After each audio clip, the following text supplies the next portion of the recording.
TV. Dumela bakhulu. The Nyame is here. Ndadzoka zvekare. I'm back kunge musana. Iko zvine zvirigedza timbone sana. You know zati kune zvinhu zvakawanda so zvekuti zvinenge zvichingoitika tinenge tichingoona zviri muma streets. But ngatizivisani ukanzwa nyaya inotanga nahanzi kazhinji kacho nyaya inenge iri kunyeba. Ifarika nyaya yacho ingaike. Pane kamwe kakurowa necastle light so kaitika kune umwe munhu. But regadza tibotarisa kuti tisati taurisa munyaya mataurwa eri kuitwa yachiwenga iyi.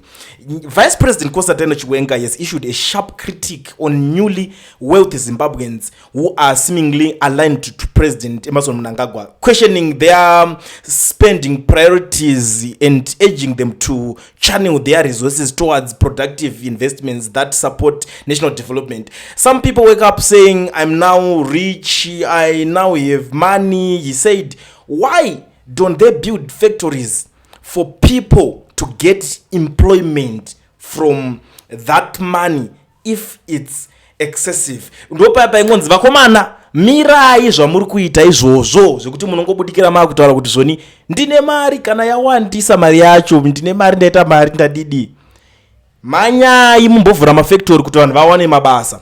It makes sense because wana nyaya yacho iri kuitika zveso. The funny thing unoona vanhu vari busy kuda kucompare strive masiwa nakuda tagwirei vakomana kana ndimiwo vakomana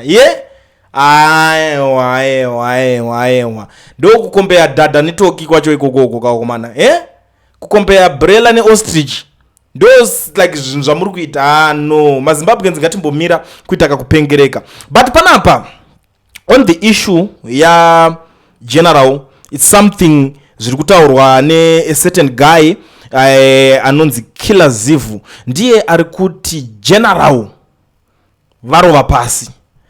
Asuzoti kurova pasi kokudai so kwere kana kuti kurova pasi kokuita sei. I don't know kuti kurova pasi kurudzi kwa ari kungotaura. Zvinhu zvekuti vanhu vanenge vachingotaura. Ndosaka ndati mukaona nyaya dzinotanga nahanzi kazhinji kacho zive kuti ndedze kuita sei dzinenge dziri zvimubikirwa. But I'm not here kuti ndiswere ndichi waste time yenyu tichitaura nyaya iyoyi because zviri kuitika nhasi ndatovhunduka ndichida kunyatsokunzwisisa kuti what exactly is going on. Pari kuitwa meeting yanga iriko nhasi kuzanu PF ikoko kune meeting yanga iri kutora nzvimbo ndo politbureau meeting 389th politbureau ndo yanga iri kuitika ende ito zvekare last meeting yavo yavanoita yegore yeparty yavo ndo situation mamirira yakaita ndo zvinhu zvazviitika kune kunoona kwawanda namutsvangwa anani vese timu rese ranga ringoriko here and people like Niki Mangwana were busy posting about nyaya iyoyi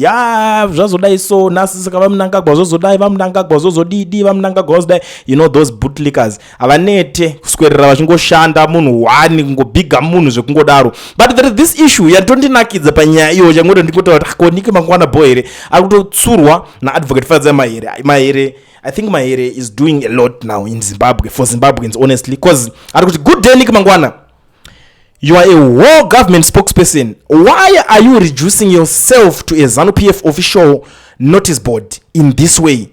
Today, in a working day, we expect civil servants such as yourself to be in the office working, not unconstitutionally attending party meetings. Do you understand the separation between state and party? Do you know that you are not allowed to participate in political party activities this way? Indasingatozviziva but Niki Mangwana wacho ndiatoshandeko aritodzera asikuzviziva saka komana basa ropuhwana apa inangu ndagara ndasingazvizive kuti haatobvumidzwe kuswera attenda mapolitbureau meeting eparty yeZANU-PF because iye ndi permanent secretary of information wegovernment. That guy are employed in government not kuti in ZANU-PF. But chinoitika nje kuti mabasa yavanomapinda vasiri qualified vanomapinda nemabackdoor manje zvekungonzi mfeso wangu kana kungoti anenge ari kure right nethat opportunity yekuti anga achishanda basa iroro kune vamwe vanenge vari mudhuze those guys vanobva vangoningina because unadaona kuti zvaNiki Mangwana ndezvebackdoor tarisa kunogara family yake iri based in UK iye kungoya kuZimbabwe kwaari Zimbabwe isango. That's why achitoswera achitaura zvinhu zvitani basa resachinyebera vanhu achita sei kuZimbabwe akatonzi baba vari kubasa ipo paipai mufambe zvakanaka kwamuri kuenda kumasango ikweyo ndo family zvinenge zvichitotaura because baba vanenge vari pagraft. But that guy is as a civil servant. Ndo kwake chaiko ikoko zvokuti swera achinoita zvese zvaanenge achiita izvi anenge angori madrama mashiripiti chaiwo.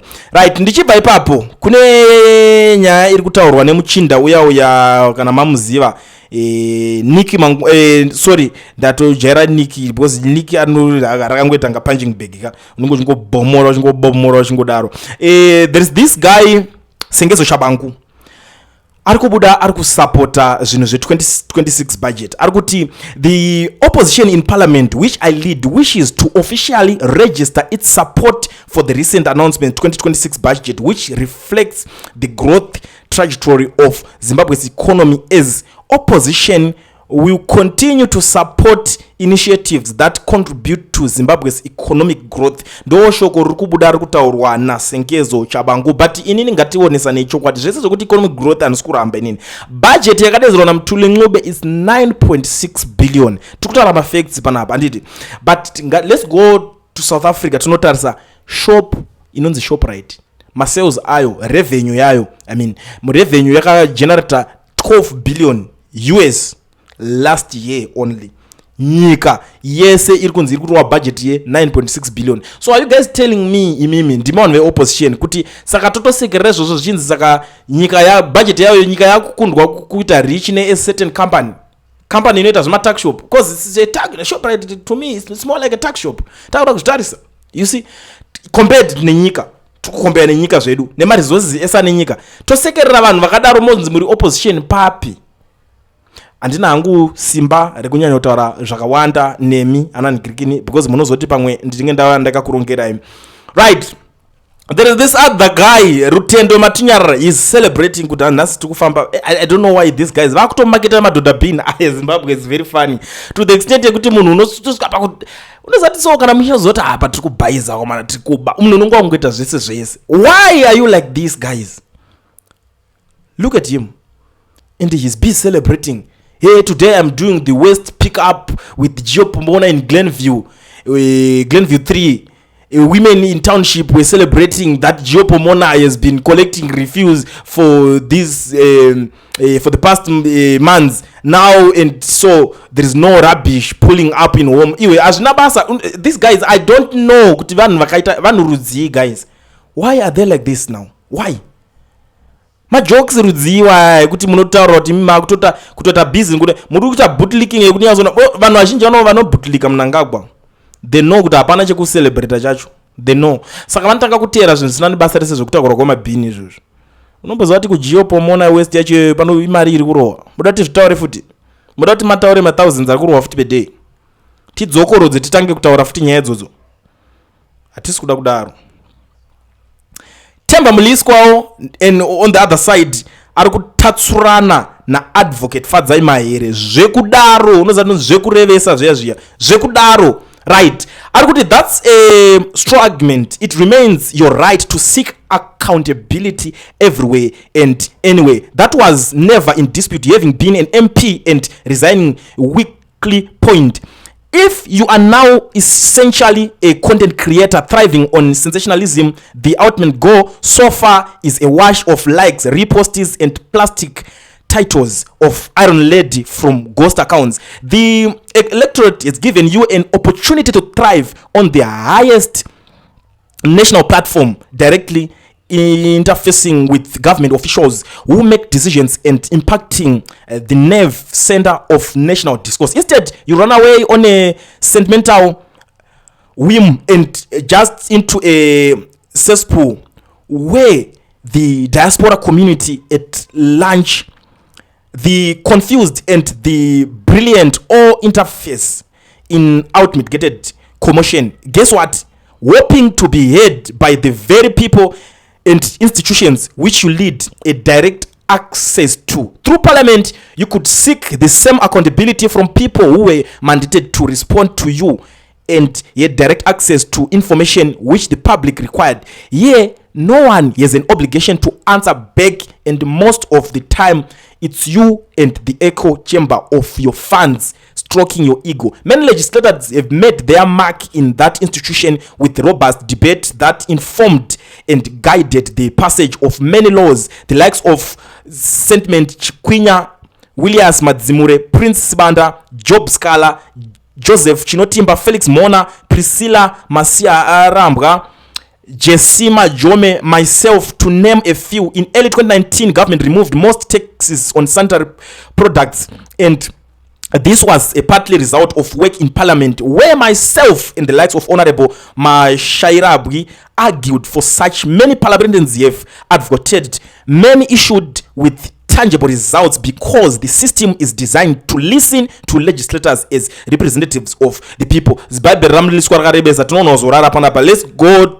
Let's quickly go to Fadzai Maire, because Fadzai Maire atogara taura kuti aizvibhaibheri ramutaura rinangana nebasa reseri, and it's a very short response, but mashoko aya anonzi magara moyo anenge angogara munhu pamoyo angobvunza zvinhu zviri simple panapa zvisina kuswera muchitaze muchitenderera munhu zvikanzi calm down, you should not get angry at any basic question, just answer it direct, don't deflect.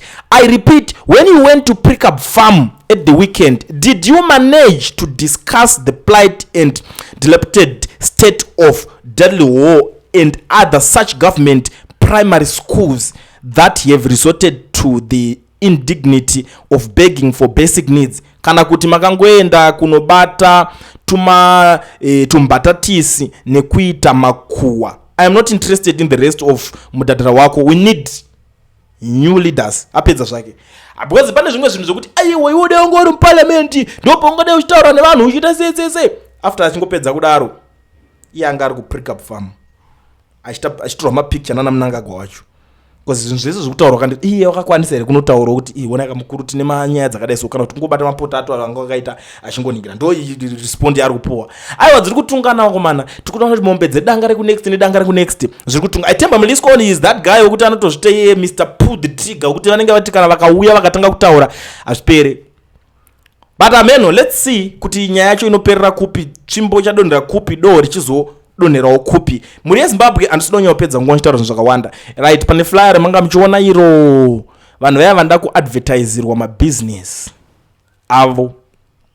Handiti garai matibata, torai nhamba dzamuri kuda, it's either mutora dza Client or dza 0.5 Creative Studios. Tokuitira maadvert ako achienda pa 3 channels one time kavara even kunyaya version anenge achibuda ikoko.